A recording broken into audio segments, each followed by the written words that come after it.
नमस्कार। स्वागत है आपका हमारे चैनल पर। आज हम आपके लिए लेके आए हैं मुंशी प्रेमचंद जी की लिखी कहानी नशा। यदि आप चाहते हैं कि हिंदी साहित्य को बढ़ावा मिले तो हमारा साथ दें, हमारे चैनल को सब्सक्राइब कर लें। चलिए कहानी शुरू करते हैं। ईश्वरी एक बड़े जमींदार का लड़का था और मैं एक गरीब लड़का जिसके पास मेहनत मजदूरी के सिवा और कोई जायदाद न थी। हम दोनों में परस्पर बहसें होती रहती थी। मैं जमींदार की बुराई करता, उन्हें हिंसक, पशु और खून चूसने वाली जोंक और वृक्षों की चोटी पर फूलने वाला बंझा कहता। वह जमींदारों का पक्ष लेता, पर स्वभावतः उसका पहलू कुछ कमजोर होता था, क्योंकि उसके पास जमींदारों के अनुकूल कोई दलील न थी। वह कहता कि सभी मनुष्य बराबर नहीं होते, छोटे बड़े हमेशा होते रहते हैं और होते रहेंगे। लाचार दलील थी। किसी मानुषीय या नैतिक नियम से इस व्यवस्था का औचित्य सिद्ध करना कठिन था। मैं इस वाद विवाद की गर्मी गर्मी में अक्सर तेज हो जाता और लगने वाली बात कह जाता, लेकिन ईश्वरीय हार कर भी मुस्कुराता रहता। मैंने उसे कभी गर्म होते नहीं देखा। शायद इसका कारण यह था कि वह अपने पक्ष की कमजोरी समझता था। नौकरों से वह सीधे मुंह बात नहीं करता था। अमीरों में जो एक बेदर्दी और उद्दंडता होती है, उसमें उसे भी प्रचुर भाग मिला था। नौकर ने बिस्तर लगाने में जरा भी देर की, दूध जरूरत से ज़्यादा गर्म या ठंडा हुआ, साइकिल अच्छी तरह साफ नहीं हुई तो वह आपे से बाहर हो जाता। सुस्ती या बदतमीजी उसे जरा भी बर्दाश्त न थी। पर दोस्तों से और विशेषकर मुझसे उसका व्यवहार सौहार्द और नम्रता से भरा हुआ होता था। शायद उसकी जगह मैं होता तो मुझ में भी वही कठोरताएं पैदा हो जाती जो उसमें थी, क्योंकि मेरा लोक प्रेम सिद्धांतों पर नहीं, निजी दशाओं पर टिका हुआ था। लेकिन वह मेरी जगह होकर भी शायद अमीर ही रहता, क्योंकि वह प्रकृति से ही विलासी और ऐश्वर्य प्रिय था। अब की दशहरे की छुट्टियों में मैंने निश्चय किया कि घर न जाऊंगा। मेरे पास किराए के लिए रुपए न थे और न घर वालों को तकलीफ देना चाहता था। मैं जानता हूँ वे मुझे जो कुछ भी देते हैं वह उनकी हैसियत से बहुत ज़्यादा है। उसके साथ ही परीक्षा का ख्याल था। अभी बहुत कुछ पढ़ना है। बोर्डिंग हाउस में भूत की तरह अकेले पड़े रहने को भी जीना चाहता था। इसीलिए जब ईश्वरी ने मुझे अपने घर का न्योता दिया तो मैं बिना आग्रह के राजी हो गया। ईश्वरी के साथ परीक्षा की तैयारी खूब हो जाएगी। वह अमीर होकर भी मेहनती और ज़हीन है। उसने इसके साथ ही कहा, लेकिन भाई एक बात का ख्याल रखना, वहाँ अगर ज़मींदारों की निंदा की तो मामला बिगड़ जाएगा और मेरे घर वालों को बुरा लगेगा। वह लोग तो असामियों पर इसी दावे से शासन करते हैं कि ईश्वर ने असामियों को उनकी सेवा के लिए ही पैदा किया है। आसामी भी यही समझता है। अगर उसे सुझा दिया जाए कि जमींदार और आसामी में कोई मौलिक भेद नहीं है तो जमींदारी का कहीं पता ना लगे। मैंने कहा, तो क्या तुम समझते हो कि मैं वहाँ जाकर कुछ और हो जाऊँगा? हाँ, मैं तो यही समझता हूँ। तुम गलत समझते हो। ईश्वरी ने इसका कोई जवाब ना दिया। कदाचित उसने इस मामले को मेरे विवेक पर छोड़ दिया और बहुत अच्छा किया। अगर वह अपनी बात पर अड़ता तो मैं भी जिद पकड़ लेता। सेकंड क्लास तो क्या, मैं कभी इंटर क्लास में भी सफ़र ना किया था। अब की सेकंड क्लास में सफ़र का सौभाग्य प्राप्त हुआ। गाड़ी तो 9 बजे रात को आती थी, पर यात्रा के हर्ष में हम शाम को स्टेशन जा पहुँचे। कुछ देर इधर उधर सैर करने के बाद रिफ्रेशमेंट रूम में जाकर हम लोगों ने भोजन किया। मेरी वेशभूषा और रंग ढंग से पारखी खानसामों को यह पहचानने में देर ना लगी कि मालिक कौन है और पिछलग्गू कौन है। लेकिन ना जाने क्यों मुझे उनकी गुस्ताखी बुरी लग रही थी। पैसे ईश्वरी की जेब से गए। शायद मेरे पिता को जो वेतन मिलता है उससे ज़्यादा इन खानसामों को इनाम इकराम में मिल जाता हो। एक अठन्नी तो चलते समय ईश्वरी ही ने दी। फिर भी मैं उन सभी से उसी तत्परता और विनय की अपेक्षा करता था जिससे वे ईश्वरी की सेवा कर रहे थे। ईश्वरी के हुक्म पर सबके सब दौड़ते हैं, लेकिन मैं कोई चीज़ मंगाता हूँ तो उतना उत्साह नहीं दिखाते। मुझे भोजन में कुछ स्वाद न मिला। यह भेद मेरे ध्यान को संपूर्ण रूप से अपनी ओर खींचे हुए था। गाड़ी आई, हम दोनों सवार हुए। खान सामों ने ईश्वरी को सलाम किया, मेरी ओर देखा भी नहीं। ईश्वरी ने कहा, कितने तमीज़दार हैं ये सब, एक हमारे नौकर हैं कि कोई काम करने का ढंग नहीं। मैंने खट्टे मन से कहा, इसी तरह अगर तुम अपने नौकरों को भी 8 आने रोज इनाम दिया करो तो शायद इनसे ज़्यादा तमीज़दार हो जाए। तो क्या तुम समझते हो यह सब केवल इनाम के लालच से इतना अदब करते हैं? जी नहीं, कदापि नहीं। तमीज़ और अदब तो इनके रक्त में मिल गया है। गाड़ी चली। डाक थी। प्रयाग से चली तो प्रतापगढ़ जाकर रुकी। एक आदमी ने हमारा कमरा खोला। मैं तुरंत चिल्ला उठा, दूसरा दर्जा है, सेकंड क्लास है। उस मुसाफिर ने डिब्बे के अंदर आकर मेरी ओर एक विचित्र उपेक्षा की दृष्टि से देखकर कहा, जी हाँ, सेवक इतना समझता है, और बीच वाले बर्थ पर बैठ गया। मुझे कितनी लज्जा आई कह नहीं सकता। भोर होते होते हम लोग मुरादाबाद पहुँचे। स्टेशन पर कई आदमी हमारा स्वागत करने के लिए खड़े थे। 2 भद्र पुरुष थे, 5 बेगार। बेगारों ने हमारा लगेज उठाया। दोनों भद्र पुरुष पीछे पीछे चले। एक मुसलमान था, रियासत अली, दूसरा ब्राह्मण था, राम हरक। दोनों ने मेरी और अपरिचित नेत्रों से देखा, मानो कह रहे हैं, तुम कौवे होकर हंस के साथ कैसे? रियासत अली ने ईश्वरी से पूछा, यह बाबू साहब क्या आपके साथ पढ़ते हैं? ईश्वरी ने जवाब दिया, हाँ, साथ पढ़ते भी हैं और साथ रहते भी हैं। यूँ कहिए कि आप ही की बदौलत मैं इलाहाबाद में पढ़ा हूँ, नहीं कब का लखनऊ चलाया होता। अब कि महीने घसीट लाया। इनके घर से कई तार आ चुके हैं, मगर मैंने इनकारी जवाब दिलवा दिए। आखिरी तार तो अर्जेंट था, जिसकी फीस 4 आने प्रति शब्द है, पर यहाँ से भी इनका जवाब इनकार ही गया। दोनों सज्जनों ने मेरी ओर चकित नेत्रों से देखा, आतंकित हो जाने की चेष्टा करते जान पड़े। रियासत अली ने अर्धशंका के स्वर में कहा, लेकिन आप बड़े सादे लिबास में रहते हैं। ईश्वरी ने शंका निवारण की, महात्मा गांधी के भक्त हैं साहब, खद्दर के सिवा कुछ पहनते ही नहीं। पुराने सारे कपड़े जला डाले। यूँ कहो कि राजा हैं। 2.5 लाख सालाना की रियासत है, पर आपकी सूरत देखो तो मालूम होता है अभी अनाथालय से पकड़ कर आए हैं। राम हरक बोले, अमीरों का ऐसा स्वभाव बहुत कम देखने में आता है, कोई भांप ही नहीं सकता। रियासत अली ने समर्थन किया, आपने महाराजा चांगली को देखा होता तो दांतों तले उंगली दबाते। एक गाढ़े की मिर्जई और चमरौधे जूते पहने बाजारों में घुमा करते थे।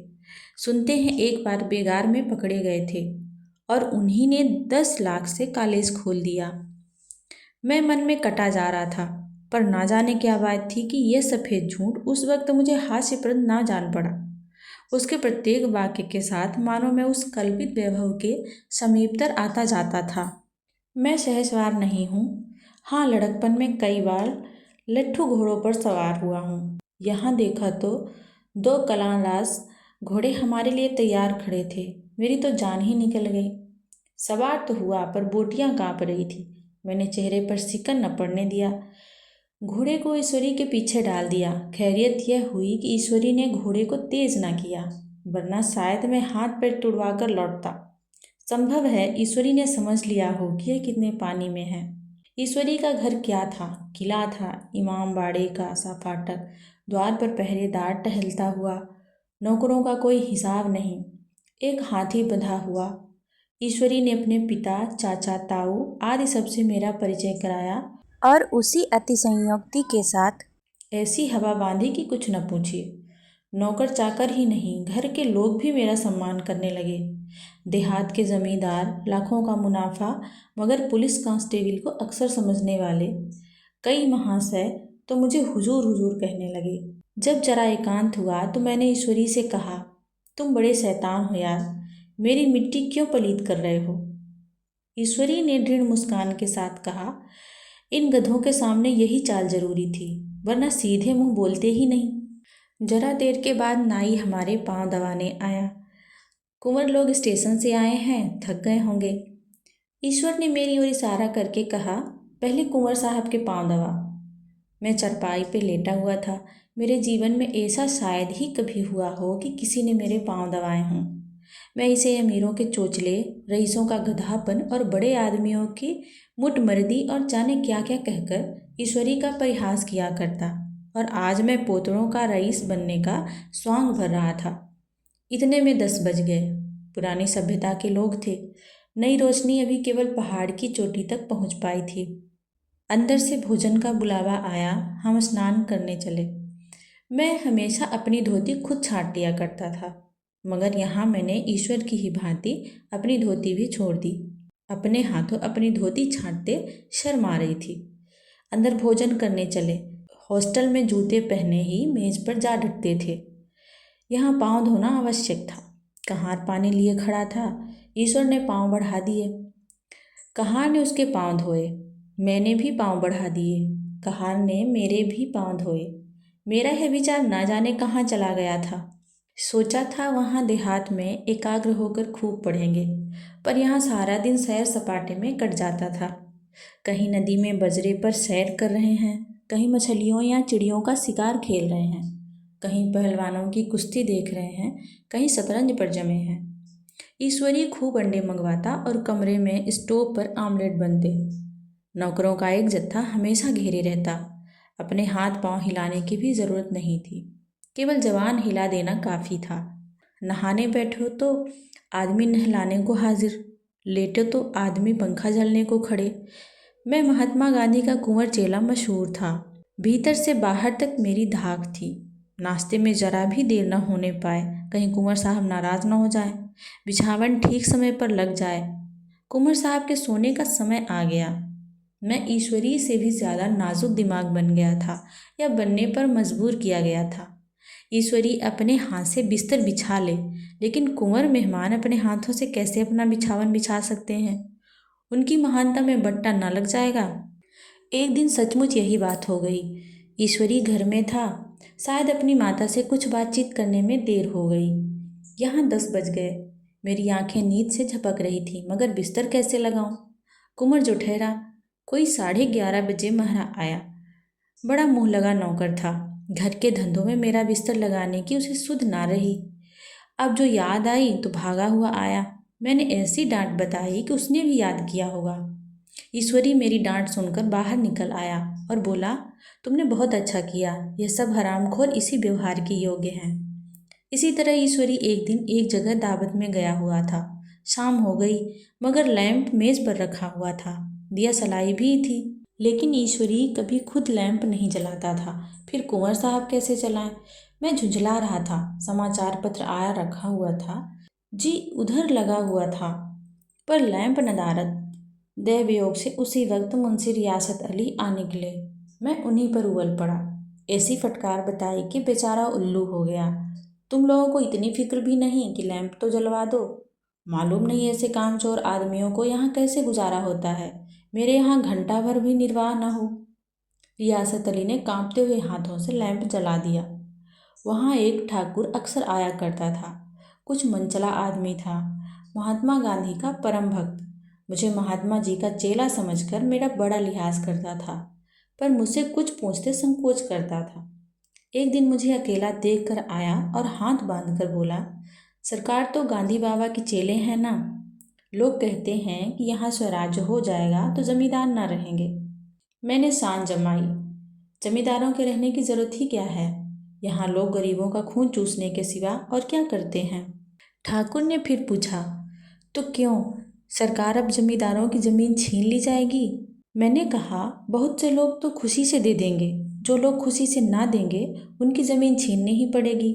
हम लोग तो तैयार बैठे हुए हैं। जो ही स्वराज हुआ अपने इलाके आसामियों के नाम हिब्बा कर देंगे। मैं कुर्सी पर पांव लटकाए बैठा था। ठाकुर मेरे पांव दबाने लगा।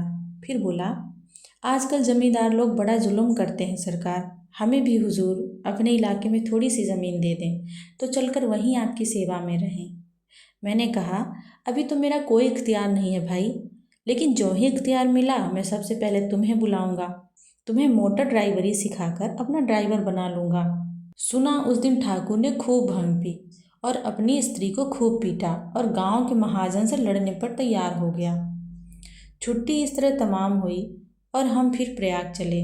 गांव के बहुत से लोग हम लोगों को पहुंचाने आए। ठाकुर तो हमारे साथ स्टेशन तक आया।